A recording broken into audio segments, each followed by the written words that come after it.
true. Can't the bit's not over yet. Yeah.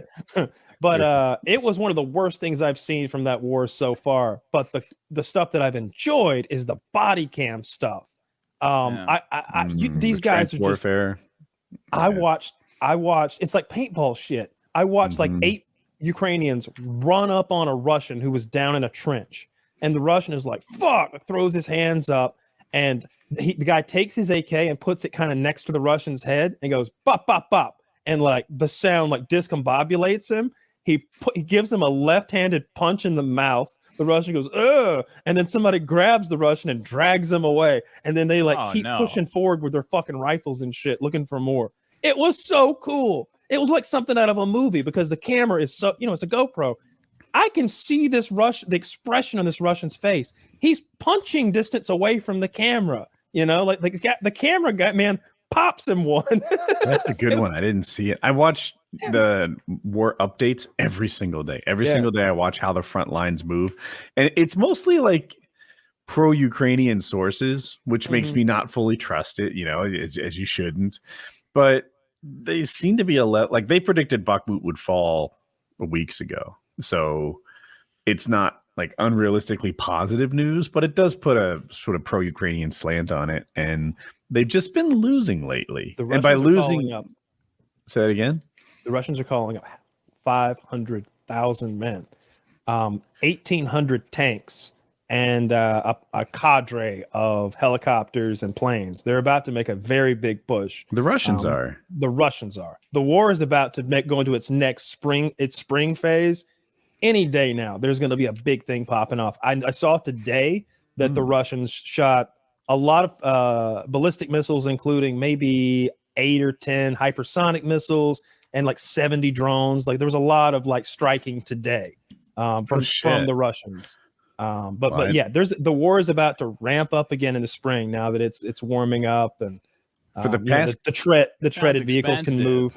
Kyle might know this, but for the past couple of weeks, there's been almost a stalemate in Bakhmut. It seems like every day the Russians take another like 100 meters, which isn't a lot, and they're paying very dearly for it. They lost 134 like armored vehicles and tanks in one day. Like they're just getting wrecked, slaughtered. But then they take 100 meters and it's just like crawl. And this is how Russians win wars, by the way. Like in World War II, if you look at who died, the Russians died more than anybody else. Yet there's no Nazis in Russia. This is how they win wars. So I'm watching this and I'm like, is this going well or not? I can't tell. It's great that 134 tanks. Well, I'm pro-Ukrainian on this. Like, are they going to get the Russians? What do you mean by pro-Ukraine? What do you want? What's your ideal win? Like, what do you mean when you say pro-Ukraine? Because I'm pro-Ukraine. Like, you guys should have surrendered on day one and just given them those little areas and said, like, okay. Not me. I'm like, get the fuck out of Ukraine all the way, and Crimea, by the way. Absolutely. Oh. Yeah, absolutely. So what's the win condition that people? I'm not looking. I'm not letting. I don't want Putin to build a new USSR. There's eventually going to be a peace, and he's going to keep. Here's 2 outcomes that I see. He's probably going to die, and then who knows how much territory where the lines get redrawn at. But if Putin makes a peace, he'll keep enough that he can see. We took it back. See, we won. But if it's going to depend how this spring goes. I completely disagree. The Ukrainian military budget surpasses the Russian military budget. They don't seem to be having a big manpower problem, and the support keeps ramping up, like the degree of support. It's not like every day, oh, we'll give you more money today. It's like every day they're like, all right, we'll give you this new thing on the tech tree. If this was a video game, they're giving special abilities to the Ukrainians every week, like new ones. Now they have JDAMs. Now they have 500-pound bombs that strike from extreme ranges, and I saw them hit a Russian ammo depot with the first They were like, this is the first confirmed use of the JDAM, and it's basically like a big bomb with wings. and they blew. It was a gigantic explosion. When was this? Was this about a week ago? This week, roughly. Yeah, I might have seen this too, but I didn't know it was a JDAM. Yeah. No, the Ukrainians are going to win this war. They're going to kill so many Russians. The United States is not going to allow. What do you mean by win? I'm sorry to ask that again. When you say Ukraine's going to win, I don't think win. I don't think the Russians are going to take very much territory than they have right now. They may even lose territory, but they're not going to. Russia's going to lose territory. What about Donbass and Luhansk? You think they're going to be independent? I don't know exactly where those regions are, but if those are the ones they already possess, well, the Donbass and Luhansk, they've wanted to be independent or part of Russia for ever since the Soviet Union broke up, and Ukraine's been brutalizing the people who live there ever since. The traitors. Yeah, the traitors. Yeah, it'd be like if the Confederacy was trying to fucking do something with Cuba, and the Cuba's supporting them. Yeah, and some of us South are still pro-Confederacy, as it turns out. Thank you, Zach. Oh, excellent. Yeah, those guys. So those guys are getting bombed mercilessly by Zelensky and his globo homo agenda that he's hammering them with.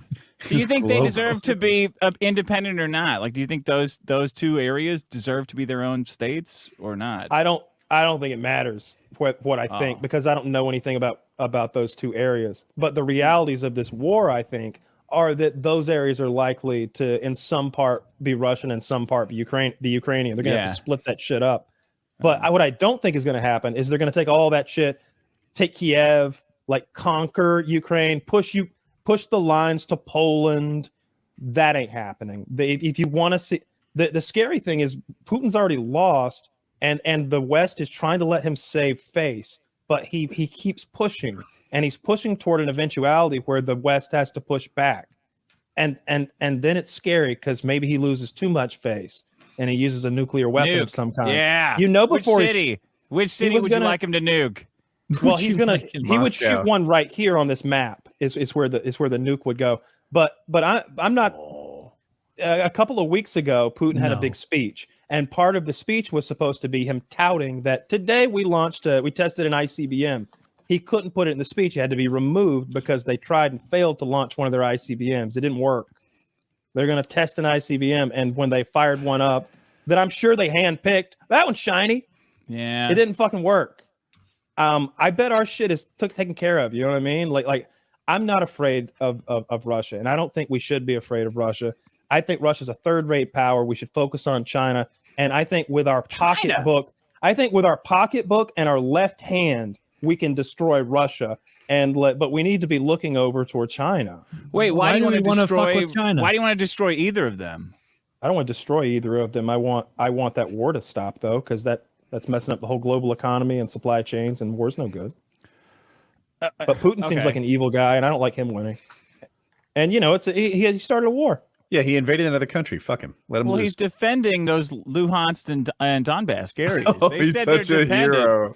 Yeah, they said we don't want to be part of Ukraine because Ukraine's fucked. It's like one of the most corrupt governments on the fucking planet. We're gonna be our own thing. We're tired of dealing with you guys. We want to be independent. And then Putin said, okay, well, I mean, it's like the same thing that the French did for us when we said we're independent from England. They said the French sent the army in to defend us. That's what the special military operation was. I guess maybe he invaded. You want to say he invaded Ukraine, but I mean, I don't know. It seems like a lot of work to take over a country that doesn't want to be ruled. Like those guys, those two areas want to be Russian. They're always saying like, well, yeah, we want to be Russian. We're all Russian. We all grew up in the USSR area. We were all born in like the 70s. We want to be back in Russia. We fucking hate this shit. We don't want this idiot and like Biden running the country. We want to go back with Russia. I don't know. I think you just give them the states and say, yeah, fuck it. Have fun. Yeah, we'll see. I don't know that Ukraine's as corrupt as you're making out to be. I know that it was. I know that it was before Zelensky was president. And now I think it's on the upswing. What do I base this on? I mean, how can we know? How can either of us know really for sure? But that's what they say in the news, that with the new president, he's a better Zelensky man. was in the Pandora Papers, where he's got like all of his finances were through Panamanian foundations, where he's got like hundreds of millions of dollars stashed. It didn't get a lot of coverage because it's confusing, but he's he's being funded by outrageously by the West to run that coup government. They have I've never heard of anything like that, but it doesn't mean you're wrong. It just means, like you said, it hasn't been covered enough. Yeah. Yeah. How